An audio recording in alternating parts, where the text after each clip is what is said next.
आपलं नाव? किरण रत्नाकर सोनवणे, गाव, तालुका?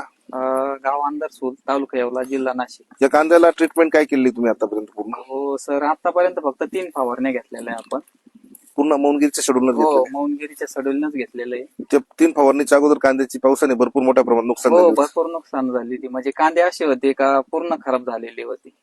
पहिल्याच हातामध्ये आम्हाला म्हणजे एकदम फरक पडून गेलाय. साईज भरपूर मोठ्या प्रमाणात हो, झाली. साईज चांगली झाली. दांड अजून कमी झालेला नाही. दांड उतरून पूर्ण कलर येण्यासाठी खूप गरजेचं आहे. आता आपण आपल्या मौनगिरीच्या शेड्यूल पुढचा स्प्रे घेऊ. वेस्टार एकरी 50 मिली, K40 एकरी 1 किलो आणि बिग साईज 250 मिली. तुम्ही स्प्रे करा. एकदम फुगवण, कलर, शायनिंग, चमक, चकाकी एकदम चांगल्या प्रकारे येऊन जाईल. पाणी आपण आता शेवटचं पाणी दिलेलं आहे. हो, शेवटचं पाणी दिलेलं आहे सर. किती दिवसाचा प्लॉट झालेला आहे सर? 5 जानेवारीला 3 महिन्याचा प्लॉट होईल. मौनगिरीचं शेड्यूल वापरून तुम्ही समाधानी? एकदम समाधानी सर. आता ही कांद्याची साईज बघितली तर एकदम आता आपण बघितलं आसपासच्या गावामध्ये कुठे एवढ्या मोठ्या प्रमाणात कांद्याची साईज नाही. साईज नाही सर. शिवाय सर एकदम कमी खर्चामध्ये 3 स्प्रे मध्ये एकदम फरक जाणवला.